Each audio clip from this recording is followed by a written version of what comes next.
성경 말씀 누가복음 24장 13절부터 35절, 여러분이 잘 아시는 엠마오로 가는 두 제자 이야기입니다. 누가복음 24장 13절에서 35절 우리 함께 천천히 읽겠습니다. 누가복음 24장 13절. 그날에 그들 중 둘이 예루살렘에서 25일이 되는 엠마오라 하는 마을로 가면서 이 모든 된 일을 서로 이야기하더라. 그들이 서로 이야기하며 문의할 때에 예수께서 가까이 이르러 그들과 동행하시나 그들의 눈이 가리워져서 그인 줄 알아보지 못하거늘 예수께서 이르시되 너희가 길 가면서 서로 주고받고 하는 이야기가 무엇이냐 하시니 두 사람이 슬픈 빛을 띠고 머물러 섰더라. 그 한 사람이 글로바라 하는 자가 대답하여 이르되 당신이 예루살렘에 체류하면서도 요즘 거기서 된 일을 혼자만 알지 못하느냐.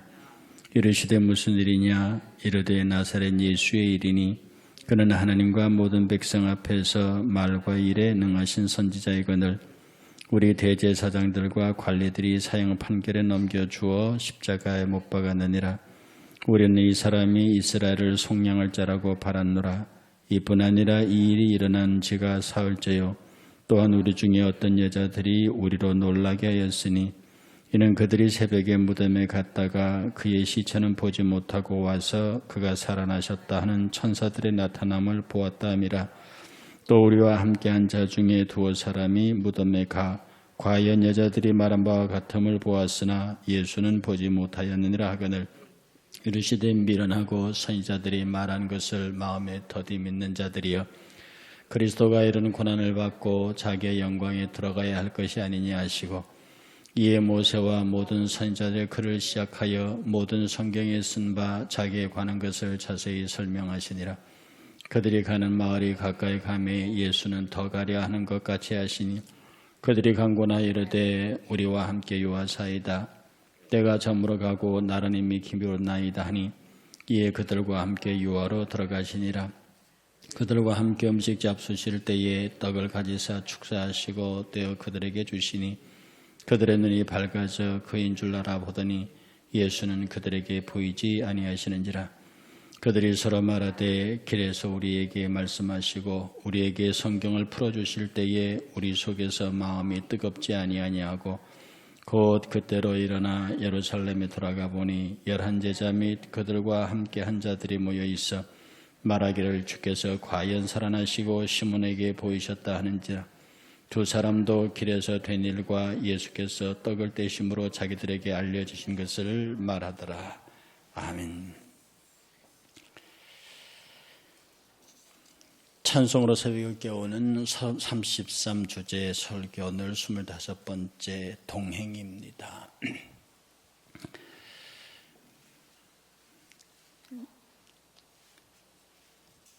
동행이라고 하면 가장 성경에 직접적으로 그 표현을 쓴 사람이 에녹입니다. 창세기 5장 20절에 에녹이 하나님과 동행하더니 하나님이 그를 데려가심으로 세상에 있지 아니하였다. 이 일에 관하여 히브리서 11장 5절은 믿음으로 에녹은 죽음을 보지 않고 옮겨졌으니 하나님이 그를 옮기심으로 다시 보이지 아니하니라. 그가 옮겨지기 전에 하나님을 기쁘시게 하는 자라 하는 증거를 받았다. 그래서 에녹은 믿음으로 하나님과 동행하다가 그 믿음으로 땅에서 죽음을 보지 않고 하늘로 옮겨진 우리에게는 상당히 신비로운 인물로 각인되어 있습니다. 그런데 에녹만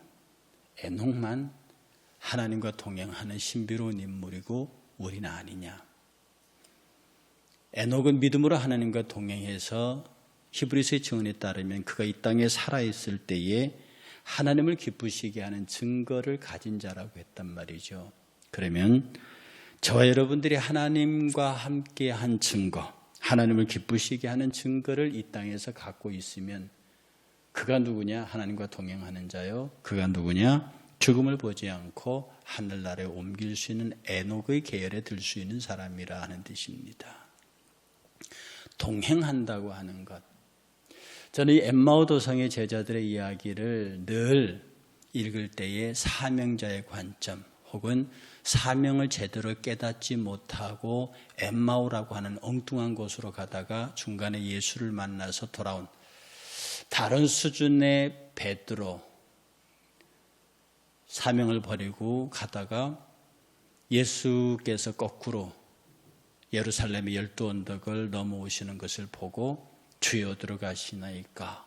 쿼바디스 도미네, 주여 들어가시나이까?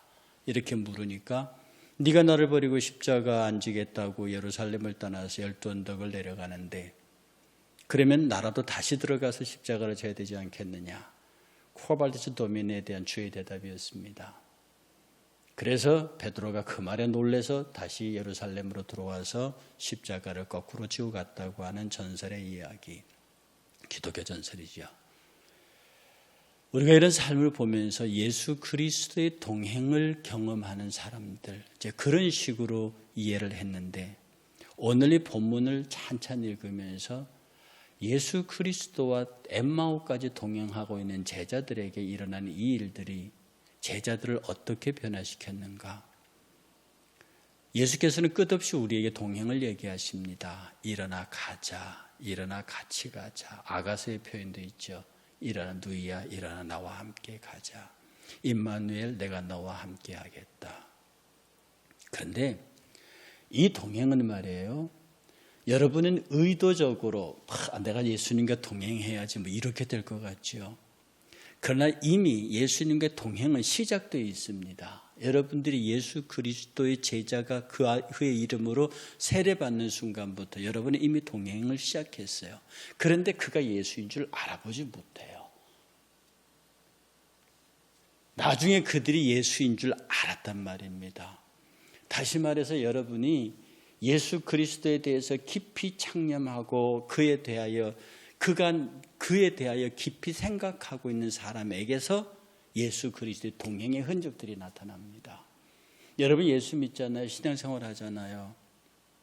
분명히 예수님께서 여러분과 동행하고 계시는데 임마누엘 나와 함께 계시는데 초월하신 동시에 내재, 초월은 나와 다르다는 뜻이라고 그랬잖아요. 하나님은 피조물이 아니세요.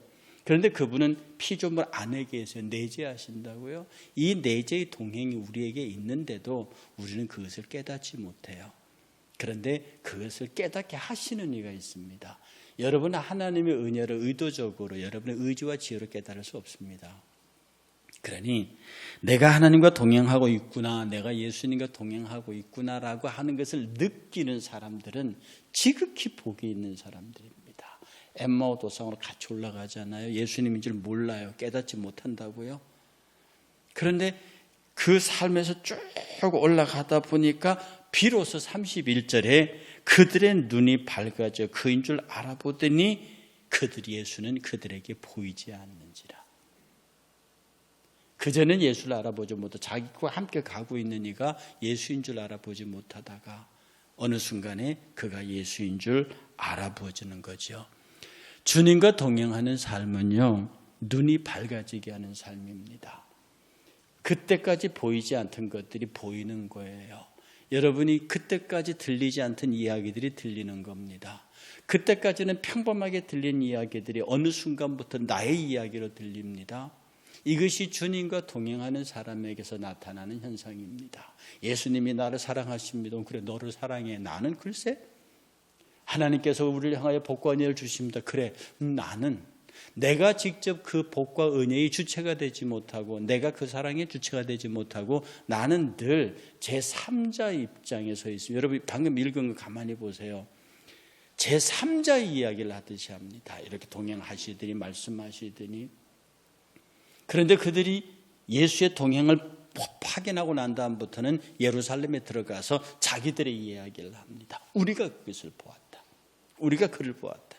그 전까지는 우리 중에 누가 가서 어떤 여자가 그렇다 하더니 그걸 우리 동료 제자들이 가서 보았는데 진짜 그렇더라. 이 제3자의 증언이에요. 그런데 예수의 동행을 확인하고 난 다음에 다시 예루살렘에 들어가서는 내가 보았다라고 얘기합니다.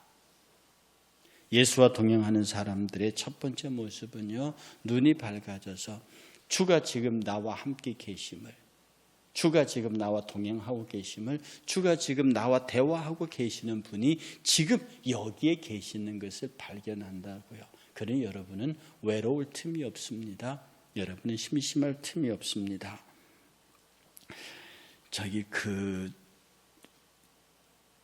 많은 사람들이 예수를 발견하지 못한다고 그렇게 나는 왜 기도해도 응답이 없고 나는 그런 얘기를 종종 듣습니다. 왜 내 마음에 평안이 없고.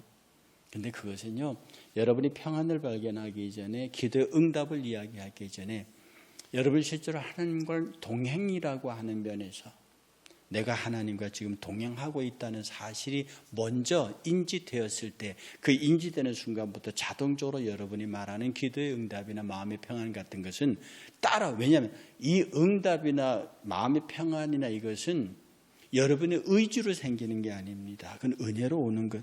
주의 존재를 발견하고 인식하는 순간에 자동적으로 따라오는 물결입니다. 두 번째로요, 주와 동행하는 사람은 마음이 따뜻해집니다. 주께서 성경을 풀어줄 때 우리의 마음이 뜨겁지 아니하더냐. 예수 그리스도와의 동행하는 사람은요, 이제 어느 순간부터 그들이 예수께서 우리가 동행하신다라고 깨달을 때에 그들이 찾아낸 느낌 뭐냐면 우리의 마음이 뜨거웠다. 그가 우리에게 말씀해 주실 때에 우리의 마음이 뜨거웠다. 이 마음 뜨거움은요, 대상과 대상 사이의 교감을 얘기합니다. 나와 전혀 상관없는 얘기를 한 내가 마음이 뜨거워질 게 뭐 있나요? 나하고 전혀 상관없는 얘기를 할 때 그게 내 마음에 무슨 변화를 줄 이유가 있나요? 그러나 그가 그 말씀 풀어주는 말씀은 자기에 관한 이야기입니다. 그러니 그의 말씀이 뜨거울 수밖에 없죠. 그래서 같이 가는 동행은요, 나의 마음을 뜨겁게 하고 악한 마음을 녹이고 상대의 마음을 열게 하는 묘한 매력이 있습니다. 그쪽에 오헬리 단편에 강도와 신경통이라고 하는 그 부분이 있어요. 오헬리가 이런 글을 썼다는 것도 참 그 유명한 작가가 그 내용이 이렇습니다. 어느 날 강도가 남의 집에 들어가서 자는 주인장을 깨우고 돈을 내놓으라 했습니다. 주인이 놀래가지고 바들바들 떨었다 갑자기 한밤중에 강도 칼을 들이미니까 그 강도가 손들어 그랬습니다. 손을 드는데 한쪽 손만 든단 말이지. 야, 왼손 마저 들어. 그때 왼손을 이렇게 듭니다. 많이 들래니까 내가 지금 신경통이 걸려서 이걸 들 수가 없습니다. 그러니까 한쪽만 들고 이러고 있으니까 신경통? 그러니까 강도가 칼을 들고 있다가 진정 나도 이러면 신경통 때문에 일을 못하고 강도짓 하는데, 거기서 두 사람이 신경통이란 말에 강도가 귀가 번쩍 뜨여가지고 두 사람이 신경통에 대한 이야기를 시작했습니다. 너 신경통이야? 나 신경통인데 강도하는데 너는 무슨 약을 쓰는데? 너는 어떤 의사한테 가는데? 얼마나 걸렸는데? 두 사람이 밤새도록 신경통 얘기를 하다가 새벽녘에 서로 견면쩍게 웃으면서 헤어졌던 이 우스꽝스러운 이야기가 오헬리의 단편에 있습니다. 사람의 교감을 형성할 수 있는, 공감대를 형성할 수 있는 이 마음의 동행은요, 강도의 마음을 무장해제시키고 강도 앞에 벌벌 떨던 사람의 마음을 녹여냅니다.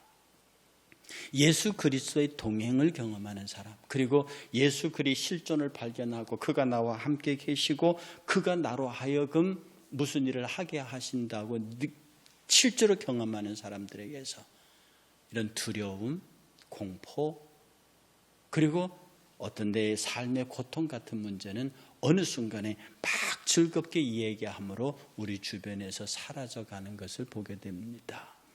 여러분이 두려움이라고 하는 것은요, 나와 교감하고 있는 사람이 없기 때문에 발생하는 현상입니다. 그래서 두려움은 무서운 파괴력을 갖고 있거든요.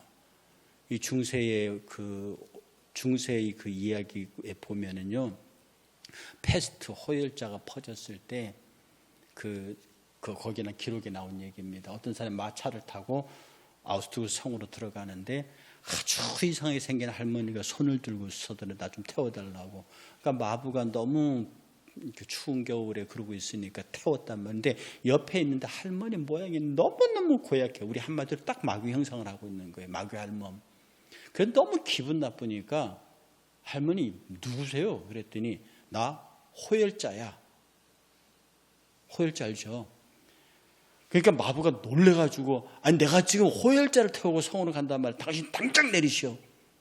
그랬더니 나 이제 못 내려. 나 태웠으니까. 그런데 내가만 나 내리면 너 죽을 수도 있으니까 그냥 나 데리고 들어가. 근데 내가 있잖아.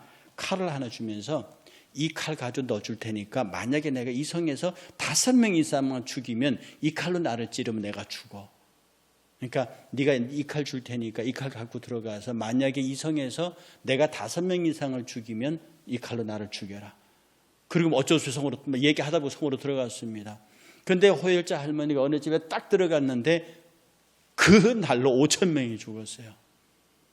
그러니 이 사람이 화가 나고 그 마귀 할머니를 찾아내면서 어디 있냐고 찾아가지고 칼로 찔러고 그러니까 네가 왜 나를 죽이려고 하느냐. 당신 나하고 약속했다 5명만 죽이기로. 근데 지금 오늘 밤에 5,000명이 죽었다. 그러니까 호열자 할머니가 막 야단을 치더래요. 그러지 마라. 나는 5명만 죽였어. 그런데 5명을 죽었다고 사람들이 소문내면서 호열자라는 소문에 두려워서 죽은 사람이 5,000명이야. 나는 5밖에 안 죽였어. 이게 돌아가신 한경진 목사님의 예화집에 나오는 얘기입니다. 사실은요, 두려움이 사람을 죽입니다. 죽음에 대한 공포, 질병에 대한 공포, 사람에 대한 공포, 환경에 대한 공포가 저절로 그를 죽게 만들어 버립니다. 그런데 이 두려움은 누구에게 쏩니까? 나와의 동행하는 자가 없음을. 세상 사람들이 인간적인 동행자를 찾습니다. 나를 도와줄 사람, 나와 함께 해줄 사람. 그러나 신앙인들은 나의 동행자를 사람에게서 찾지 않습니다. 마지막으로요, 이 예수 그리스도의 동행을 확인하고 예수의 동행을 경험한 사람은요, 그 다음부터는 용감해집니다. 용기를 얻습니다. 어떻게 용기를 얻느냐? 엠마오로 도망가던 사람들이었습니다. 이제 가자. 베드로도 도마도 다 가자. 고기 잡으러 가자. 엠마오로 다 내려갑니다. 그런데 예수의 이야기를 확인하고 자기 눈앞에서 예수를 보고 그들이 눈이 밝아져서 사라진 예수를 보고는 그가 우리와 함께 계셨고 우리 그 말씀을 풀어주실 때에 우리의 마음이 뜨겁지 아니하더냐. 그렇게 예수를 깨닫고 마음이 뜨거워진 사람들은 다시 그들이 죽음을 피해서 왔던 예루살렘을 향해서 다시 올라갑니다. 그리고 다시 올라가서 거기서 골방의 문을 닫고 있던 11명의 제자와 만났고요. 그들이 하는 얘기를 듣습니다. 예수가 살아나셨대. 그때 이 사람들이 말을 보탭니다. 우리가 그를 만나고 왔다. 우리에게도 그런 일이 있었다. 두 사람도 길에서 된 일과 예수께서 떡을 떼심으로 자기들에게 알려지신 일들을 말했습니다. 다시 예루살렘으로 돌아갔다. 그건 죽음의 현장입니다. 그들은 자기들이 해야 할 일이 무엇인지를 깨달았다고 하는 것입니다. 사람이 계획할지라도 그 걸음을 인도하시는 하나님입니다. 한 번 죽는 것은 정한 것이요 그 뒤에는 하나님께서 준비한 심판이 있습니다. 우리가 그리스도의 일로 예배에 관하여 삶에 관하여 용기를 낼 수 있고 또 그 다음에 거기에 대해서 담대하게 자기가 무슨 일을 해야 할지를 깨달을 수 있는 것은 그가 나와 함께 한다고 하는 임마누엘 의식이 있을 때만 가능합니다. 여러분들도 나라를 사랑할 때 무엇인가 나라 사랑의 이유가 있습니다. 어떤 것들을 사랑할 때 그것을 사랑하는 이유가 있습니다. 그것이 확인될 때는 용기가 생기는 거죠. 그것이 확인되었을 때는 내가 무엇을 해야 되는지를 알게 되는 거죠. 그러니 세상사 너 이거 하세요라고 시켜서 하는 것과 내 의식, 내 존재가 저절로 알아서 하는 게 있습니다. 여러분 태어나서부터 죽을 때까지 배워서 하는 게 많습니까? 여러분의 몸이 태생적으로 알아서 하는 게 많습니까? 아이들에게 가르치지 않아도 그 아이들이 어느 순간에 일어나서 기구요 뒤집고 귀고 지가 일어섭니다. 그 가르쳐서 합니까? 근데 죽을 때까지 일련의 모든 과정들이 남에게 배워서 가르침을 받아서 자기에게 변화를 일으키는 행업보다 자기 안에서 태생적으로 주어진 것들이 개발되고 일어나는 경우가 훨씬 더 많습니다. 우리 안에는 잠재되어 있는 것들이 너무 많습니다. 왜 저 사람은 공부를 잘하고 나는 공부를 못하냐? 바보지요. 저 사람은 저걸 잘하는데 왜 나는 못하지? 그 바보입니다. 세상의 교육은 그 잠재 능력을 깨워내려고 하는 거거든요. 이 영적인 교회는 말입니다, 그 사람 속에 잠재되어 있는 평안, 은혜, 감사, 기쁨 이런 것을 마치 채굴하듯이 캐내려고 하는 겁니다. 누가 가능합니까? 나는 못합니다. 여러분은 못합니다. 그리스도가, 예수 그리스도가 동행할 때에 비로소 그 일들이 가능하게 된다는 거죠. 그러면 우리가 무엇을 해야 할지를 깨닫습니다. 여러분의 자녀들이, 여러분들도 연애하거나 할 때 가르쳐 줍니까? 누가 어떻게 연애하라고 100번 연애 교사가 100번 상담해줘도 자기 현실하고 안 맞습니다. 그의 내재해 있는 사랑의 기운이, 그의 감성이, 그가 어떻게 사랑해야 하는지를 가르친다 이 말이면 끌고 가는 거죠. 우리가 신앙인으로 어떻게 살아야 하는지 목사로부터 100,000번 배워도 그건 되지 않습니다.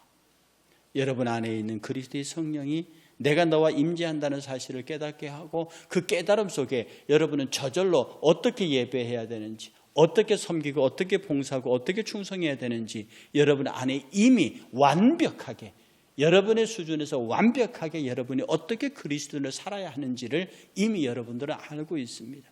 그러면 여러분이 그리스도인으로서 하나님의 사람으로 살겠다고 작정하고 그리스도의 동행을 확인한 사람에게서는 가만히 내버려둬도, 제가 여러분 누구 그 사람 보고 당신 교회 나오지 마 이렇게 얘기한다고 하더라도 그 사람은 이렇게 대답합니다. 목사님이 나가세요. 왜 내가 교회를 안 나갑니까?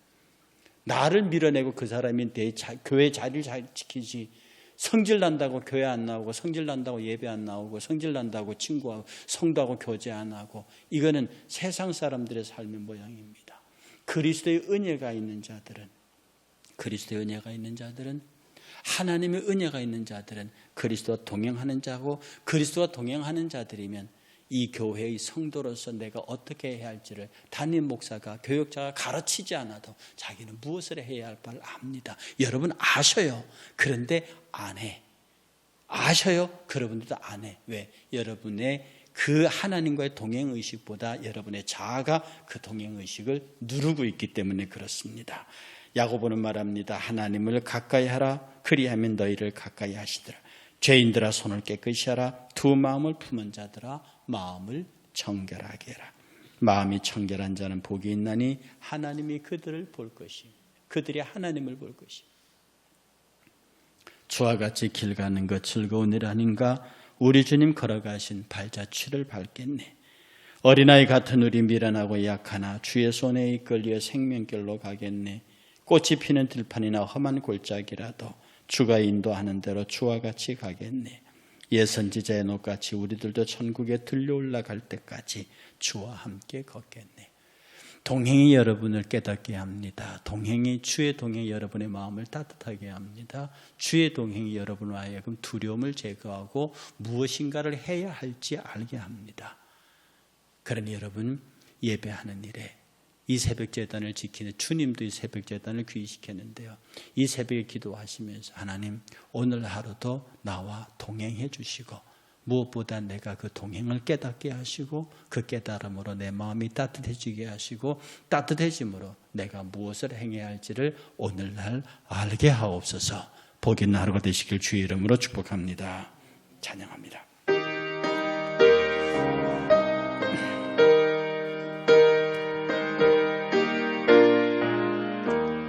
주와 같이 길 가는 것 즐거운 일 아닌가? 우리 주님 걸어가신 살 자체를 밟겠네. 한 걸음 한 걸음 주 예수와 함께 날마다 우리 걸어가리. 어린아이 같은 우리 미련하고 약하나 주의 손에 이끌려 생명길로 가겠네. 한 걸음 한 걸음 주 예수와 함께 날마다 우리 걸어가리. 꽃이 피는 들판이나 험한 골짜기라도 주가 인도하는 대로 주와 같이 가긴 아멘. 한 걸음 한 걸음 주 예수와 함께 날마다 날마다 우리 걸어가리. 선지자의 녹같이 우리들도 천국에 들려 올라갈 때까지 주와 같이 걷겠네. 한 걸음 한 걸음 주 예수와 함께 날마다 날마다